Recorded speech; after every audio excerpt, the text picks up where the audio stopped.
पहली बार चुनाव मैदान में उतरे हैं। हालांकि 20 सालों से आपने पंचायत की जनता को सेवा किया है मुखिया पद के लिए, तो विकास का क्या उद्देश्य है, क्या विकास करेंगे आप पंचायत? पंचायत में जो अधूरा काम है जी, सबसे बड़ा चीज़ है कि पूरे क्षेत्र में घूमने के बाद हमको लगा कि जो छोटी छोटी समस्याएं हैं उन समस्याओं का पंचायत में तो अंबार है जी, और उन समस्याओं का निराकरण करना मेरी सबसे पहले प्राथमिकता होगी। जी, जो निचले तबके के लोग हैं जी, और जो गरीब तबके के लोग हैं उनकी जो आवश्यकताएं होंगी, जो सरकार के अनुरूप होंगी, उस पर मेरा सबसे पहले फोकस होगा। और अपने 20 साल के राजनीतिक जीवन में मैंने ये बहुत सारे लोगों का निस्वार्थ भाव से मैंने सेवा किया है जी, और जब मैंने स्थिति देखी, मुझे मजबूरन, मेरा चुनाव लड़ने का कोई ऐसा उद्देश्य नहीं था। भारतीय जनता पार्टी में मैं प्रखंड से लेकर जिला स्तर पर भी मैं जिला उपाध्यक्ष रह चुका हूँ, इस प्रखंड का सांसद प्रतिनिधि भी रह चुका हूँ। लेकिन जनता की मांग थी, मुझे इतना दबाव आया और उसी दबाव में मुझे लगा कि अगर मैं चुनाव नहीं लड़ता हूँ तो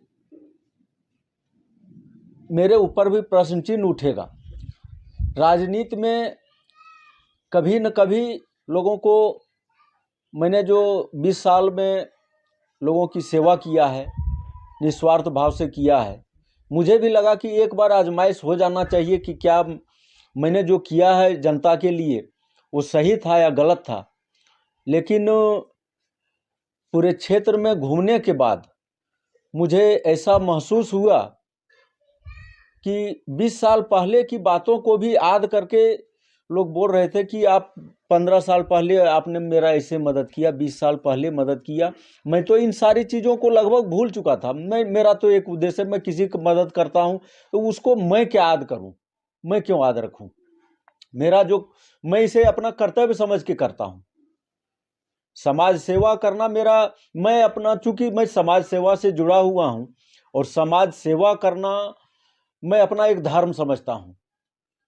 जो जिस लायक है, जिस तरह की सेवा हमसे हो सकती है, हाँ, गलत तरीके से मैं किसी गलत व्यक्ति का मैं संरक्षण मैंने आज तक नहीं दिया है और मैं चाहता भी नहीं हूँ कि भविष्य में भी किसी गलत काम की ओर मैं अग्रसर हूँ। पंचायत में सबसे बड़ी समस्या है शिक्षा और स्वास्थ्य। इन दोनों समस्याओं की बात करें तो अब तक पंचायती राज के गठन के बाद कुछ खास तौर पे समाधान नहीं हो पाया है। और आप चुनाव जीतते हैं, शिक्षा स्वास्थ्य पे आपका क्या फोकस होगा? शिक्षा पर तो मेरा एक उद्देश्य होगा कि मैं अपने पंचायत के सभी स्कूलों में जाकर सभी विद्यालयों में जो शिक्षक हैं, पारा शिक्षक हैं, हमारे यहाँ तो मेरे गांव में भी एक स्कूल है। ये पहले प्राथमिक विद्यालय हुआ करता था, मध्य विद्यालय हुआ और इस बार मैंने इसको उत्क्रमित करवा के उच्च विद्यालय बनवाया। और यहीं अरखांगों में +2 में हम लोगों के ही प्रयास से हुआ था, डॉक्टर रविंद्र राय जी के प्रयास से। और इस बार मैंने अपने व्यवहार से उसको +2 करवाया। और मेरी ये प्राथमिकता होगी कि सभी विद्यालयों में जो पारा शिक्षक हैं, सब अगल बगल के ही, मैं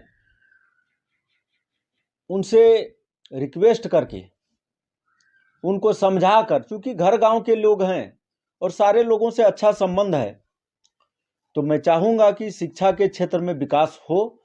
बच्चों को जो गरीब बच्चे हैं उनको सुविधाएं मिले। स्वास्थ्य को लेकर के क्या फोकस होगा? स्वास्थ्य के संबंध में देखिए, सबसे बड़ी समस्या है कि सरकार की ओर से जो व्यवस्था है उसके अलावे पंचायत स्तर या प्रखंड स्तर के भी प्रतिनिधि कुछ नहीं कर सकते। सिर्फ मॉनिटरिंग करके जो व्यवस्था है उसी में जो सुधार किया जा सकता है, उसके अलावे तो वो संभव प्रतीत नहीं होता है।